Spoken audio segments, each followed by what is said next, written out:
Hi guys, it's me again. Hello, teacher RC.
Chapter 4.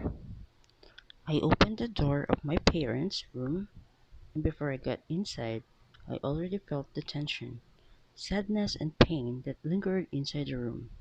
The bed is clean and well covered. The smell of Mama's perfume with the smell of the brandy that she's drinking every night mixed that filled with the whole room.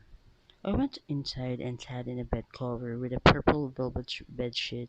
I rolled my eyes and realized how big the room was. With air conditioning, a flat screen that is almost bigger than the wall, polished floor, and big cabinets, I realized that we almost had everything. The house, cars, and wealth are supposed to make us happy, but it is just material things because no matter how rich we are, still we're not complete. Daddy is not content. Mom is not happy, and I don't feel love. Things that are just things. I can still hear my mother's cry every time she lies on this bed without her husband lying next to him. The pain that she is dealing with every day, the pain that she needs to face, and the pain her husband caused her in incomparable. That is why even how many times I begged my mom to stop drinking and put herself back together, she couldn't make it because she loves daddy so much. She loves daddy more than herself, and she loves daddy more than me. I stand up and walk to the cabinet and open it. I was surprised by the bags and jewelry that my mom owned. Maybe this is the reason why Belinda wants to take over Mama's place. I touched one of her jewelry, and it felt so smooth it was. It's white, polished pearls that will make someone feel like a queen once she wears it. But this one doesn't interest me. Material things aren't my type. I want love, honesty, and respect. This is greater than material things. It is free but hard to give. I closed the cabinet and opened the next cabinet beside Mama's cabinet, and again, I am surprised to see Daddy's vault. I tried to open the vault using the password that I remember when Daddy once opened this vault in front of me. My eyes grow bigger when I open the vault. There's a lot of money, thousands of it, that I can't even count. Maybe it will take weeks to count all of this. My father's a millionaire man. That is why he feels superior in everything.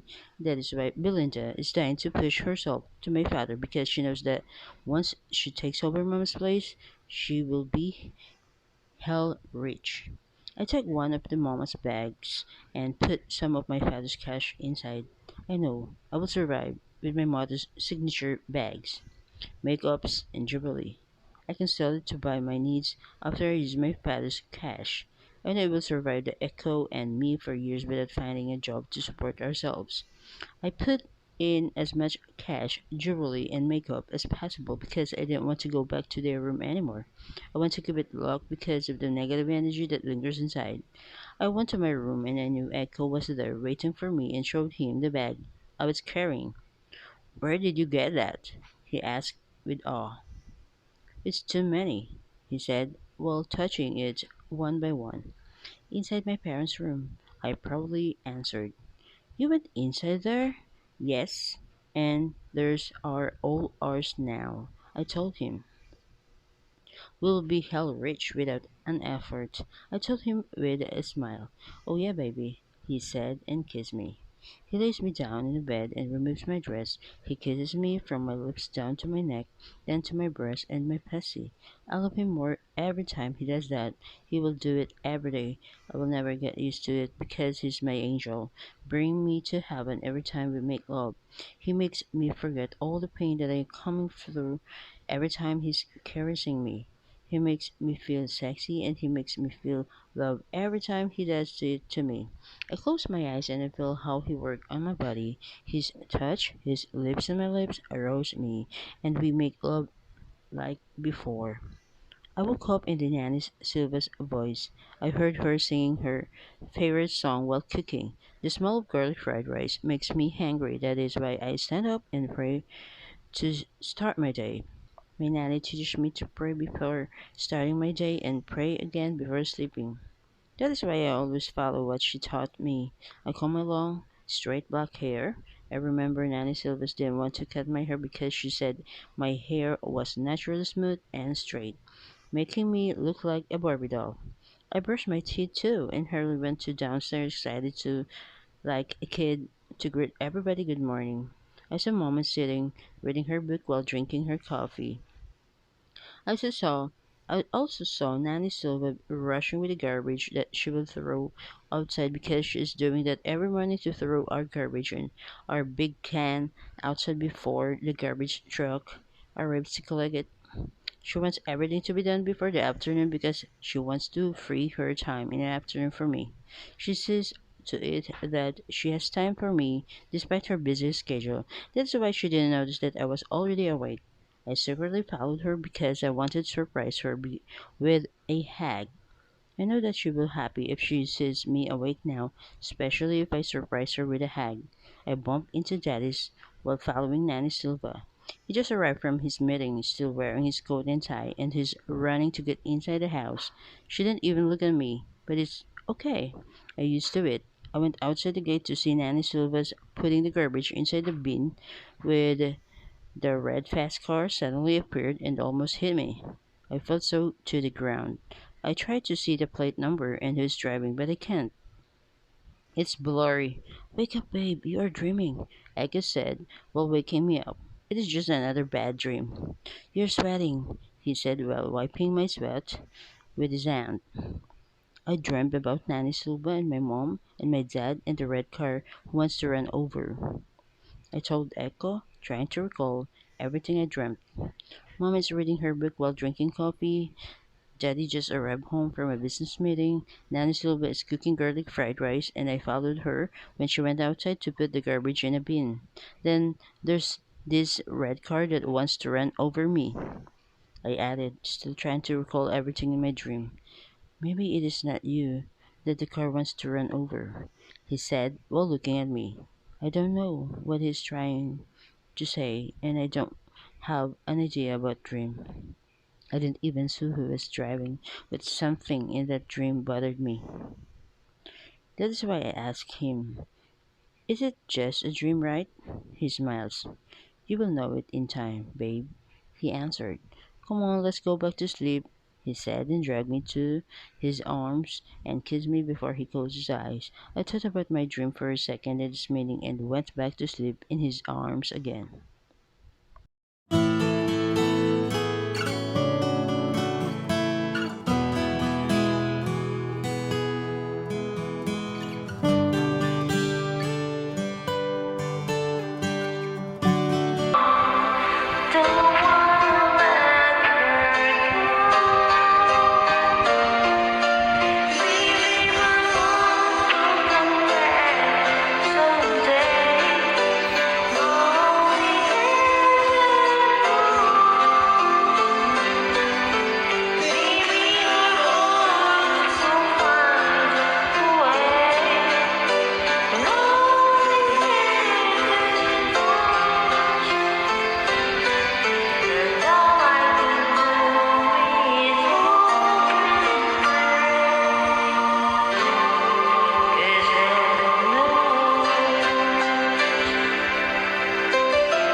keep telling me that if you're in love, you gotta set her free. And if she returns in time, I'll know she's wrong. But tell me, where do I start? 'Cause it's breaking my heart. Don't wanna let her go. Maybe my love will come back someday. Only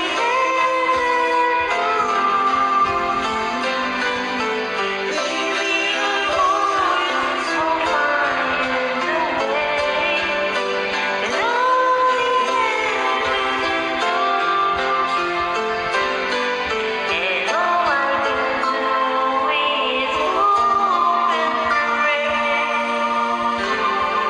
'Cause heaven knows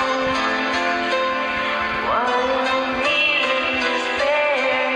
'Cause while I'm awake, they're dreaming that she's over there. All the times I act so brave, I think it's time. Why does it hurt me so?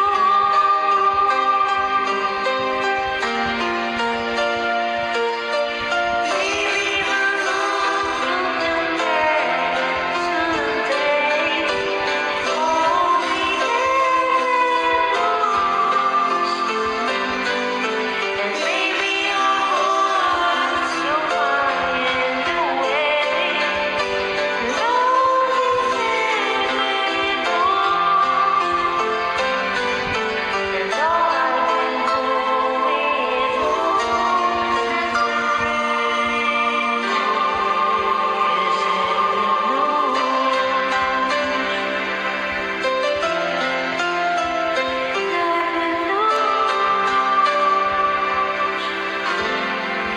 'Cause heaven knows.